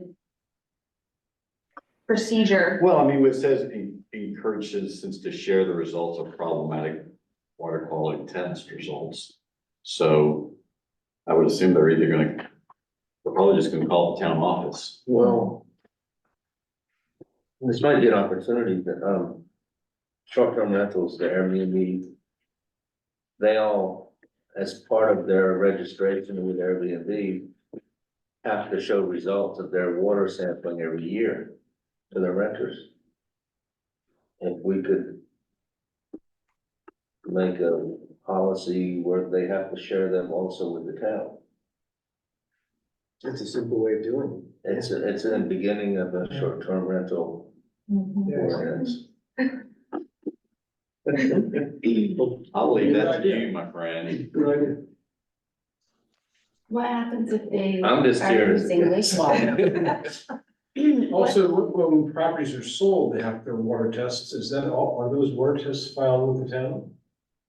No, Well, again, that's something that, I don't know if we have the ability to require that, or I could obviously request it, but. It's not a requirement to have the water tested, but most do. Oh, it's not a requirement. no, the It's septic part of is the inspection. required. Oh. Now, septic is required on all transfers now, residential transfer, or just shoreline zone? What's that? The septic, Septic is required at shoreline zone. just shoreline zone, huh? only. Maybe we should make it for the whole town, 'cause that was my question. And back to the Airbnb water, what if a cottage just uses lake water and they have to bring their own water in, do you know? I feel like we should still be aware that this property is not on a well, and their tests show whatever the results are. I don't know how Airbnb requires a rental from lake water use be tested. I know people, they bleach their wells, they make their wells sanitary. Mhm. They test 2 or 3 times until it is sanitary sometimes. I wonder how we find that out. But I mean, somebody who has lake water they're asking people to bring their own. Bottled water, Wa- but I think they have to provide it, they provide bottled water or bottled container for drinking water and cooking water.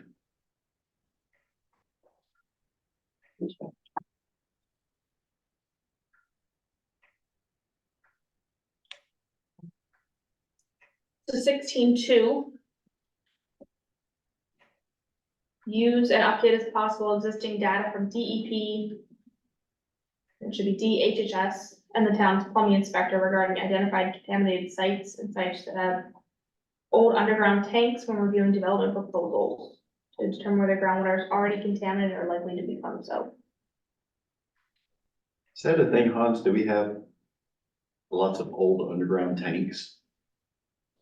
Not that I'm aware of. Me neither. I heard, and I do not have this confirmed, but the Willow Run place, they said had an underground. They did have it, and That- it was removed. That is in the chapter. It was tested and. Okay.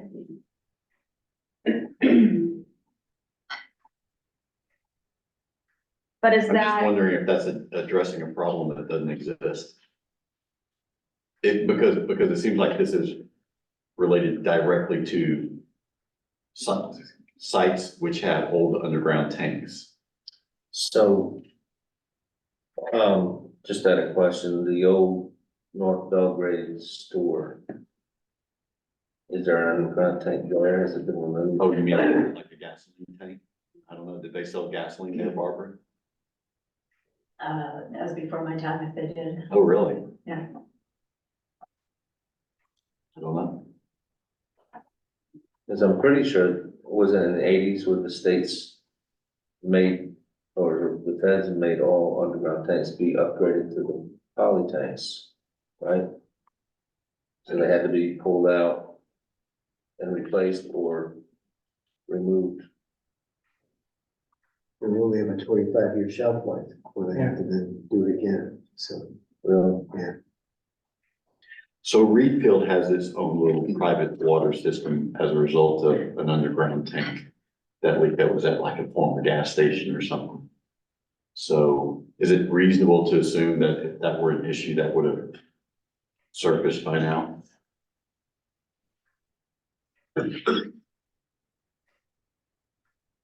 Sweeping things under the rugs. I mean, it doesn't hurt to leave it in there, I suppose. So Is old that something underground, that's old underground required tanks, to just by definition, mean- disclose? Yeah, oh, yeah, yeah. That Willow Run had at one point been a gas station, Okay, years and years ago. but when any sale happens there. Even though it had existed and now it's removed, it still needs to be. Okay. So old underground tanks means gas tanks or any tanks would be a I problem. would think it just. Predominantly gas, some Fuel tanks. propane. Fuel tanks.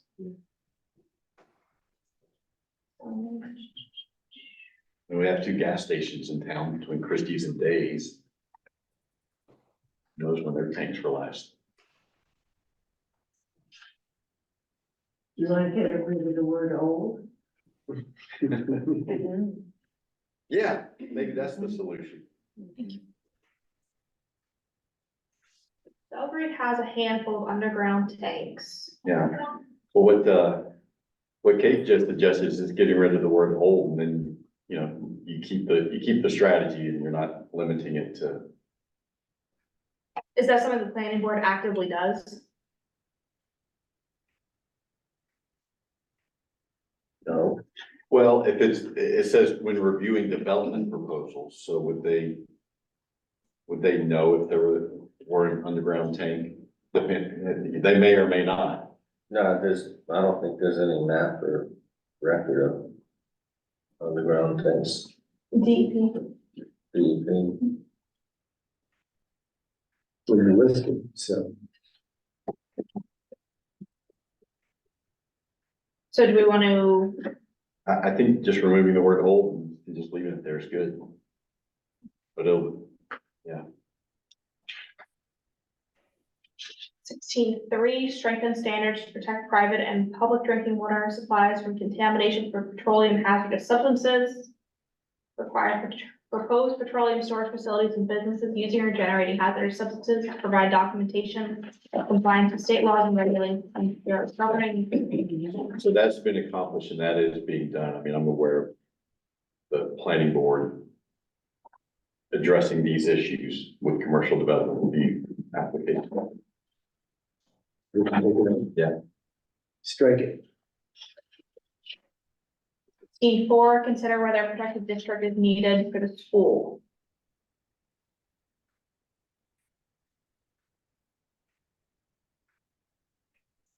Somehow I think that that's, I don't think it was ever done. But So I did reach out to CDC about the wellhead protection plans. mhm. There is no database listing which public water supplies have them. Hmm. They have no documentation. We would need to reach out to every public drinking water supply to see if they have one. There can be funding available if we want to encourage the creation. But it's kind of subject to what the drinking water supply is, who's using it. Yeah, so this simply says consider whether a district is needed, so, Yeah. you know, and Barbara, maybe even the Rural Maine Water Association, they might be able to be a resource to the town in determining whether or not that's a worthy thing. Are y'all still working with them with the private water, system? Or the public water, this water system, the Maine Rural Water Association? no.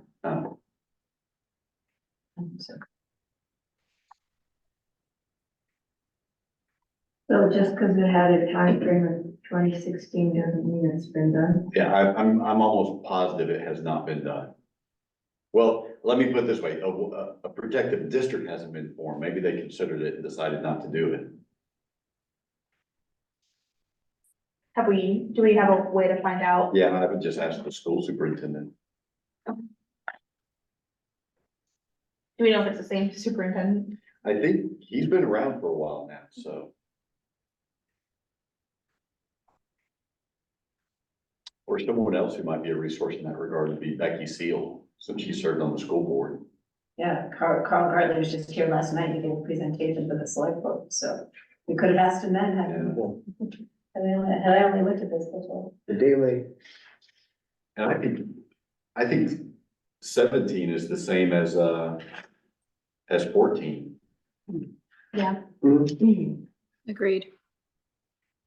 Okay.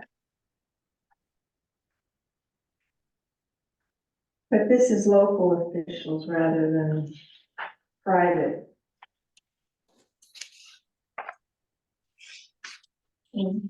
Neighboring towns, yeah, they could probably be combined. Yeah, 14 has neighboring towns, conservation groups, like associations. Yeah. Yeah. Oh, yeah, local. Yeah, it's- Regional local advocacy group, Exactly. that's a good way of specifying the lakes associations in Southern LA advocacy.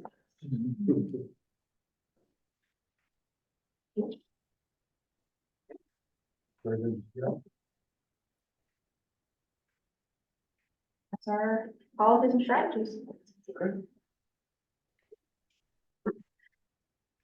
So what's next? What's next on our schedule for next month? So I do have the updated schedule, I just didn't get a chance to send it out today. I'll send that out tomorrow to everybody. Next will be agriculture and forestry and recreation.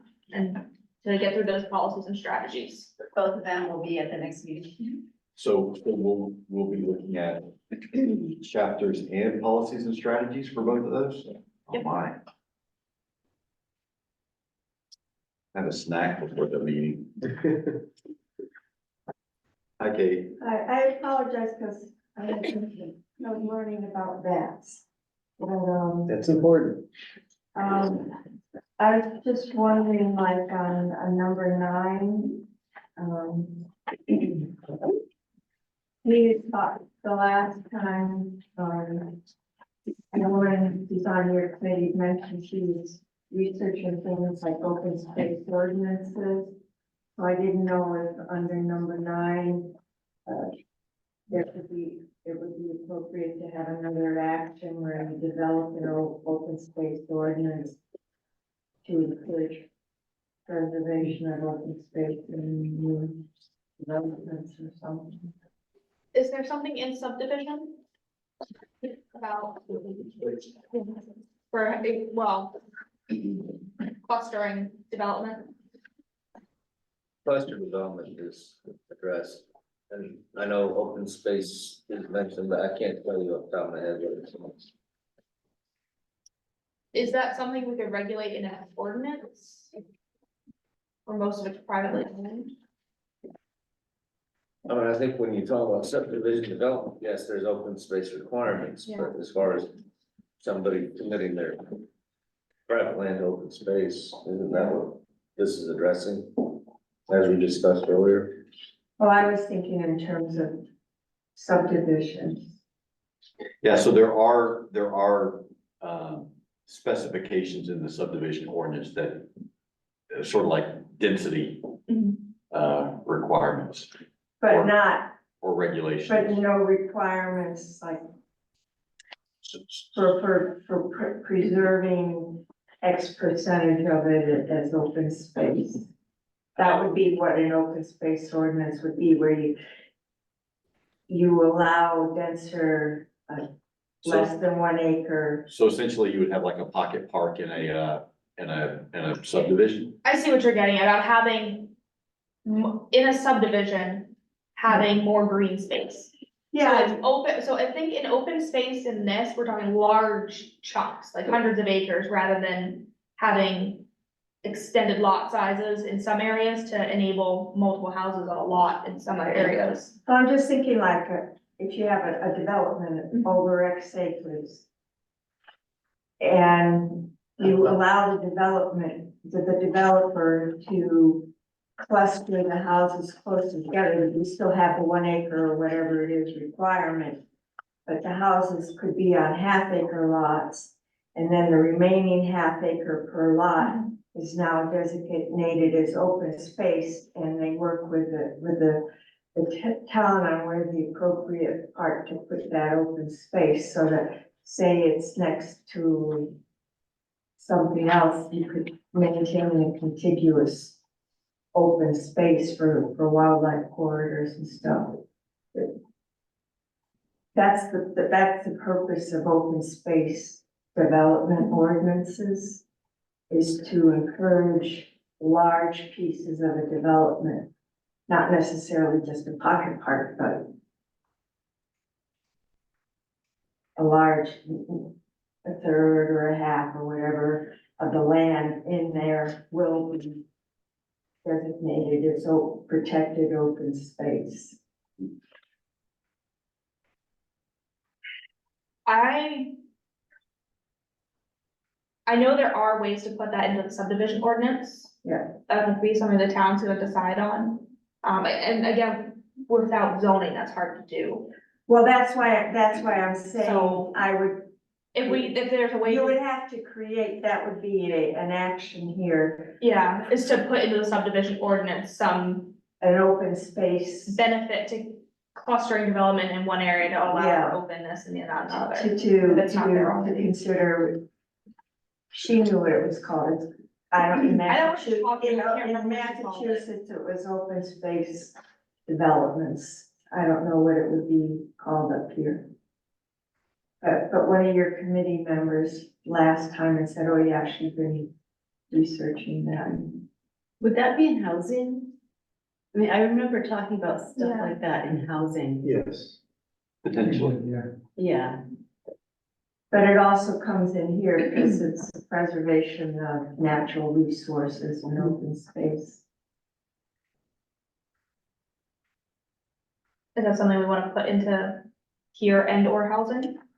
Say housing, because this talks about land acquisition to provide direct, you know. Yeah, I think in this one, in the context of natural resources, when we talk about open space, I think we're talking about, like Brian said, large Conservation tracts. versus Conservation. housing, we can work it into. But this is development. maintain an interconnected system of undeveloped lands. Well, That's kind of I like, think the open space that you're talking about within a subdivision would go a lot better in housing. Where this is really directed at your land trusts, your very large chunks. okay. So I think if we put, do we have something in? We don't have anything in the ordinance policy and housing to look at that. Is that something we wanna add? Sure. Yes. So the policy for housing that directs ordinances ensure Belgrade's municipal ordinances regulating related to impacting housing are reviewed regularly and kept up to date. So do we wanna add a strategy to that stating something along the lines of, Incorporate preservation of open space into zoning ordinances. According to subdivision developments, because we don't have zoning ordinances, but into subdivision development. Okay. so, A contiguous open space. You wanted it, so it would be like a special zoning thing, that's what, I don't know if they have. it's a lot of it revolves around like bonuses to Yeah. incentivize Right. developers. Right, Yeah. Yeah. Another town I'm working with has that right now. I can look at that. It'll just be something that the planning board will have to look at.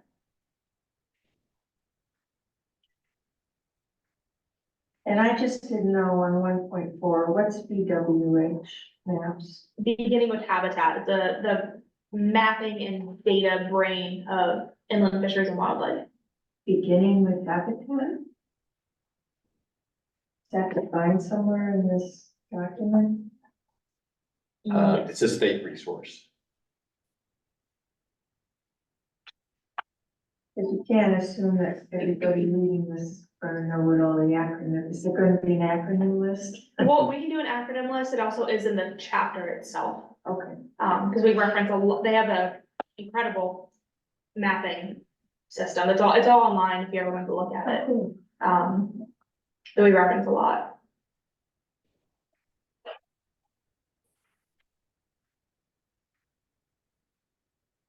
Okay. So, I will not have this to you guys next week. I'm on vacation. Good. So, Joy. so I'll be disappointed. I'm sure you will. Motion to adjourn. No, I'm asking for one. I make a motion, we adjourn. Okay. All right, all in favor, say aye. All Aye. opposed, say aye.